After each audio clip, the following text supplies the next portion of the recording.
Rich, Tennessee Homestead. How the heck are you today? Hey, today we're going to talk a little bit about, here we go again, climate change.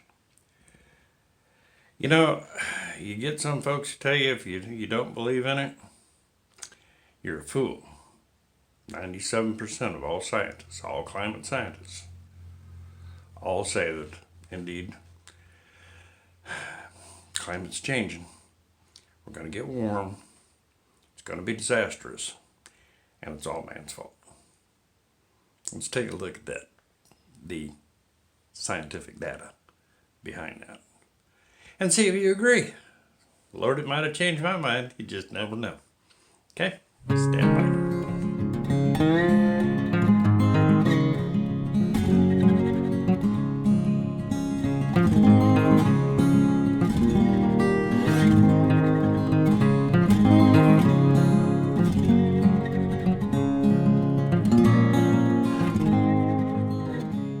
Hey, we're back. Hope you get your coffee and everything. Yeah, I left mine sitting over on the other desk. Climate change. Yeah. If you got any young millennials in the room who've been screaming this is for real, why don't you have them come in and watch a video with you? Yeah. We need to get these kids straightened out because they're the ones who are ultimately going to pay the price if we don't. Okay? So take care of your kids, get them in here, get them educated. Tell them to clear their minds out of all the nonsense they've been told and know where these facts and figures come from. Now, if you say you don't believe in global warming, or now it's climate change, which everybody believes in climate change, is going to change. I can guarantee you that. Are we going to have these disastrous results that could be from going to extremes? Well, sure we could. If it got way, way warm, 4, 5, 6 degrees average temperature, yeah, it could cause some problems, cause some flooding along the coast, so forth. If we go the other direction, it could be even more disastrous, okay? There's a heck of a difference between everybody in New York City getting their feet wet, okay? And everybody in New York City running for their lives because the glacier's scraping the whole city away. Okay? Either way it goes, extremes is bad. Okay? Just that simple. But let's look at it. They've tried to shut down scientific debate on this issue. And finally, thank heavens, a bunch of scientists are beginning to go, you know what? We're just not going to sign on to this. And we're tired of the nonsense. No, we do not agree with you. Okay? And it's because of the scientists being scientists. You put out a report, they're going to peer review you. Okay? Yeah. Other scientists are going to look at your research. Not only at what your results were, but how you did your research. And it seems to me that the term that it's a consensus amongst scientists came about even long before the research was done. That seems weird, doesn't it? Why would the government be saying, oh, it's settled science before anybody even looked at it? Yeah. Governments are governments. Okay, well, let's start off. How did we get this 97% stuff? You know, honestly, where'd that come from? I bet you youngsters want to know. Well, they looked at all these reports, right? That's what you told in school. Yeah, they did. They went out and did a Google search on white papers on climate change, global warming, and man-made climate change to see what came up. And lo and behold, they found 11,900 white papers that all met that search criteria through Google. Yeah, did a Google search. Okay. Problem is that these people didn't read the research. They just kind of glanced over the few headlines on it. Yeah. Of course, you got to cut them some slack because I'm not really sure what a political scientist is. I didn't know politics was a science. Okay. That you could quantify and do research on. But yeah, political scientists is what the UN called them. Turns out that was an activist group for global warming. So why didn't they call them an activist group? Oh, wait a minute. Because you wouldn't have believed them. You might have went out and looked for yourself. Can't do that. After all, it's settled science. 97% of all climate scientists say that, according to our research, agree with what we're telling you. Yeah. Let's see how much of that really rang true. So other scientists decided, we're going to break this off in your tush. We're going to go and peer review your research. And they did. They went back and Googled the same things. And again, they got 11,900 or so results. Wow, that was pretty cool. And they went out and did something that I guess political scientists are never trained in doing, and that is they read the information. Read it. Can you believe that? Actually wanted to find out what their research showed. Well, guess what happened? When they got done reading it, they said, well, we did find that a certain percentage of these scientists believe that global warming is indeed caused by CO emissions and is most probably man-made. But our research didn't show 97% of them. Matter of fact, the bulk of them didn't agree with global warming at all. Yeah, didn't agree with it. They mentioned it, and they're probably in their headlines or whatever. Things of this nature. And let's face it, for researchers to get government grants, even back then, you pretty much needed to say, oh, this is a study on global warming or climate change. Yeah. Okay. The true amount of scientists that they found through their research, once you read the papers, 3%. 3%. That's it. Out of 11,900 white papers written on the topic, only 3% of them agreed. That's a far cry from 97%.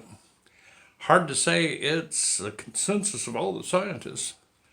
And darn sure a little hard to say, settled science, we don't need to discuss this any further. Really, you're talking about utterly destroying the economic systems in a lot of countries, and you don't think it's worth having a conversation about, Mr. Politician Man? Really? Well, that ought to get you suspicious right there. They also found some of the papers weren't completed, so they went back and got the completed reports because they weren't done. They were just publishing what they had up to that point. So they went back and double-checked some of this stuff, and guess what? Once again, now the percentage changed again.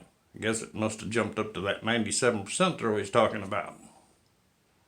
No, folks. No, now it's down to 0.3% that agreed with the global warmists. 0.3%. And if your college kid's sitting there, say, does that sound like everybody's on board with this? When you look at the big picture, well, they're not on board with it. They think it's a bunch of hooey. As a matter of fact, back in the 70s and carrying right on through, these scientists were looking at a different set of models than what the UN churned out. And those models didn't point toward global warming. Temporarily. We were in a warming period. The planet does that. Warms up, cools off. Okay? Has little to do with man. It's been doing it for millions of years. Yeah. So when they looked at that, it was like, okay, now we're down to 0.3%, agree with you. But that's not going to end the conversation now, is it? And they want that conversation ended. Okay? To such extents. There was a high priority government report warning about climate change that will lead to floods, starvation. Leading climatologists speak of a detrimental global climate change. Yeah. I guess it was some of that 0.3%. I don't know. Threatening the stability of most nations. The scenario really is kind of similar to what we've heard later on down the street. It was never made public, folks. But it was a government document. You know how government documents are. They have a life of their own. They stick around. This thing dates from 1974. The big difference in it was a response to the threat of global cooling, not warming. And yes, it even mentioned the consensus among scientists. So they'd started using that term way back then. This director of the Goddard Institute, James Henson, recently had sent a letter to President Obama. Not that recent. The guy was still in office. But anyway, sent him a letter saying, you only have 4 years, President, to get in there and get this stuff pushed through so that we can save the world from runaway warming. Because once it hits that point, can't stop it. No matter how much carbon you take out of the air, can't stop it. It's going to just continue. Okay. Had only 4 years to get that done in. That's scary. Same fellow told the London Observer in February that the trains carrying all this coal to those factories is, factories of death is what he called them. Maintained that the recent warming has pushed the planet close to a tipping point for runaway warming. Yeah, let's see. What was that reading back then? Oh, yeah. They were 0.03 of a degree Celsius over a 30-year period. Really? That's the change in climate? That if we don't stop this immediately is going to bring the whole world crashing to an end? With the temperatures still declining, doesn't seem like we're worrying about wrecking the world's economy. That was, let's see, when he laid that all out, that was April of 2009. Wow, 2009. 4 years. My God, we're all dead. According to him. I'm scared now. Run away. Can't stop it now. No point in it. Why are they still gabbing about it? It's all over. Okay, according to a July 1989 article in the Miami Herald, the then director of the New York office of the United Nations Environmental Program, Noel Brown, God love him, warned of a 10-year window of opportunity to solve global warming. After that, runs away. According to the 1989 article, a senior UN environmental officer says the entire nations will be wiped off the face of the earth. Wow, because of rising sea levels. Yeah. And if the global warming trend is not stopped by the year 2000, coastal flooding, crop failures would create an exodus of eco-refugees and threatening political chaos. Well, the good news is global warming pretty much stopped in 2000. right on through 2020. They had a 20-year flattening out where it didn't keep getting warmer. Yeah, there went the hockey stick model, didn't it? Let's see. Yeah, and there's that inconvenient truth. This isn't one of them that Al Gore spoke, but the real one. Meanwhile, in the real world, Arctic ice increased by 50% since 2012. Polar bears aren't drowning. What do you think? But this James Henson of NASA had predicted that by then the West Side Highway of New York City would be totally underwater. I think Jim was wrong. Okay? Let's keep going. I love this stuff. Former NASA scientist Ron Spencer says that the climate models used by the government agencies to create policies have failed miserably. That's a scientist saying no good, period. Okay? Spencer analyzed 90 climate models against surface temperatures and satellite data. Oh my goodness, they took their models and actually held it up to what it was really doing outside? Yeah. And they found that more than 95% of the models have been over forecast for the warming trend since 1979. Whether we use our own surface temperature data set or satellite data set, it's been lower temperatures. Okay, well, that didn't happen. No, it hasn't, and it won't. Okay, because I've got some other temperature charts that are going to show you that right now you can actually, because the way they group the map together, it's pretty tight. Because it's dealing with 100,000 years. The last little bit there at the end, where we're at today, is pretty tight, hard to see, but you can now see there is a downward curve. A downward curve. So let's get down to, now that's where the 97% came from. We can say that the consensus is not that all the climatologists think global warming it's a problem. Okay? The only ones that seem to think it's a problem is the one who's probably got research grants studying it, i.e., it's their paycheck. All the rest of them who don't have a dog in that hunt are going, bull. There are some models out there, folks, to be honest, is a great concern. And that is that if, depending on what kind of cooling we get into, have a couple volcanoes pop off at the wrong time, and we could end up in an ice age. But we're going to get cooler. We're probably going to go back to the 30s and 40s and the 20s kind of cool. And if you look on these graphs, you'll find out it was pretty cool back then. Yeah.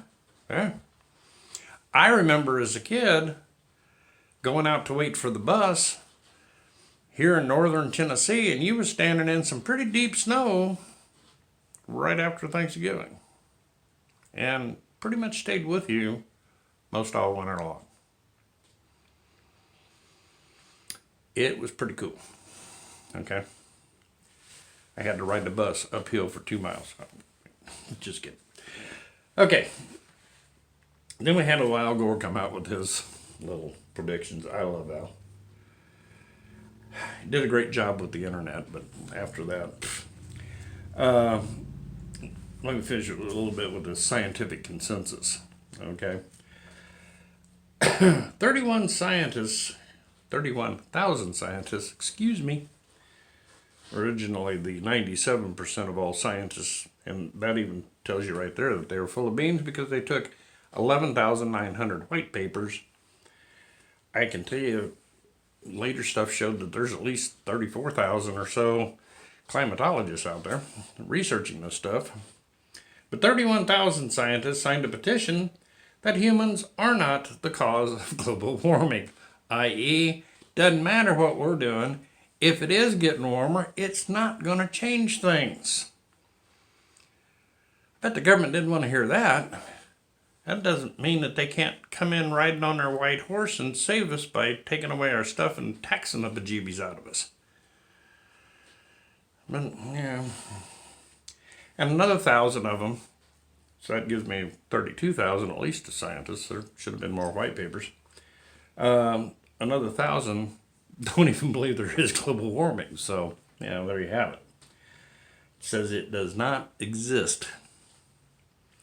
And since Arctic ice has been growing since 2012, it makes you kind of go, I wonder. If you can get these kids to start thinking for a minute, none of the predictions that these global warmists have put out for the last 4 decades, not a single one has happened. Not a one. Man, if you was making your living as a psychic, you'd done been fired. Okay? These guys have not a clue. Al Gore predicted, okay, and this was back in 2006 under his great movie. Scared me. I started leaving my air conditioner running, my doors open, trying to cool things off out there. Al Gore predicted that all Arctic ice, all of it, north, south, by 2013 was gone. We'd be up to our eyeballs in water in Indiana with all that flooding. And that life as we know it would end by 2016. Am I misreading my calendar? Or is this guy full of beans? Let me think for a minute. Right after he made those kind of statements, he went out and bought a multi-million-dollar piece of property right on the Pacific Ocean. Think he believed a word he was saying? Not a word. Was he going to get ready to make a lot of money through the carbon exchange in Chicago that he was one of the heads of? I'll bet you that was probably it. Can't blame the guy for trying to make a buck, right? This is where we're at with global warming, folks. You need to get your kids educated. It is not settled science. 97% of all scientists do not agree. 0.3 does. That's a heck of a difference between 97. More scientists have come out signing a petition going, BS. Okay? The UN's even been sued by a few where they've used their name. It's not settled science. Okay, let's talk a little horse sense now. This is a postcard from 2016 in New York City. Well, at least according to the IPCC and Mr. Al Gore and his inconvenient truth. That's what New York should be looking like about now. It doesn't? No kidding? Well, it's been a long time since I've been to New York, so I guess maybe that's not an accurate portrait. If you take a simple science test, get yourself about a quart beaker or even a glass of water. Throw some ice cubes in it. Put 4 of them in there.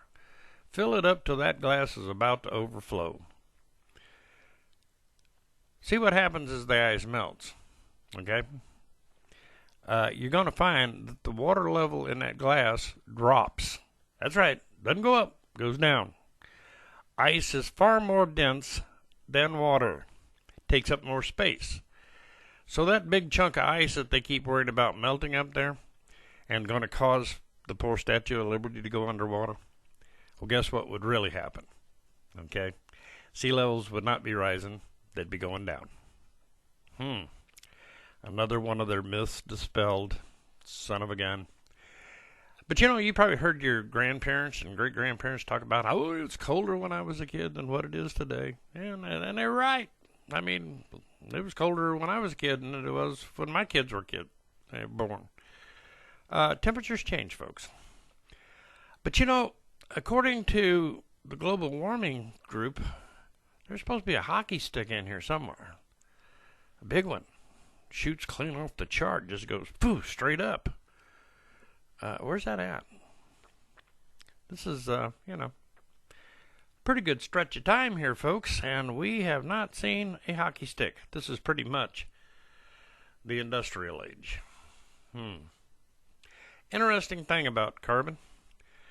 If you had, let's say, 200 parts per million of the carbon molecule in the atmosphere, you would have to double that to get a ½ degree rise in temperature. So you have to go to 400. Guess what you got to do again? To get another ½ degree, you got to double it. Now you're at 800 parts per million. One another ½ degree, double it. Okay? You keep doubling your new figure to keep raising temperature. This planet has been as warm and had as much carbon as 4,000 parts per million. And somehow life kept plugging along. But talking about that chart, didn't see the hockey stick in. There's the hockey stick, but it was a long time ago. And that's because we were coming out of an ice age. And it gets real warm real quick. And then you kind of bump along. You see that these little bumps in the road, these warming periods, they call them interglacial periods, they're like a heartbeat. About every 100,000 years, hello, here we go. Got a warming period. The rest of the time, let me tell you something. You're not hunting polar bears, they're hunting you. And New York City's not going to be flooded. It's going to be scraped off the face of the earth if we have another ice age. But that's what this planet does. It wants to be a big snowball. That's its favorite state. Okay? CO2 has little to do with it. Because as you can see, very high CO2 levels, but it still dropped off like a rock, didn't it? High CO2 levels, dropped like a rock. All the way through history. You can take that all the way back 800,000 years. They get samples from the ice cores. We are due. Here we go. Temperatures. As you can see, here's where we're at. Well, clean over against that line, you really can't tell, but you can start seeing. You will notice that when the temperatures start dropping, you can see that little downward turn at the bottom. Look at the downward turn. Most climatologists say we are probably, with this grand solar minimum and so forth, we've probably hit the peak. We're on the downhill slope now. Those downhill slopes are pretty quick. Okay? Your grandchildren or great-grandchildren, youngsters, may see what it's like for an ice age. And as those temperatures really start dropping, if you're living in places like, I don't know, Seattle, San Francisco, St. Louis, New York, Chicago, you might want to start looking for property a little further south, like, Tennessee, Mississippi, Costa Rica, or whatever you can afford. Because we enter into another ice age, all that's going to be under miles of ice up there. Miles of ice. So quit sweating that the Arctic ice might be melting. No, it's actually just taking a brief rest. You'll be seeing it up close and personal pretty soon, or at least your kids or grandkids will. Wake up, folks. This is carbon dioxide, CO2. Now, number one, big lie. Oh, it's a major gas, greenhouse gas. Well, not as really when you think about it. Okay? They say 30% of the atmosphere. Some say it's a little less than that because they don't take methane into account, and water vapor makes up 70% of the greenhouse gases. Water vapor. Okay? Keep that in mind. We're going to dry off the planet so we don't get warm. Folks, don't sweat this stuff. It's nature. It goes up, it goes down. You're being lied to because they have other plans for you. They want the resources of this planet for themselves. Don't let them do it to you. Don't buy into this nonsense. Have a good one.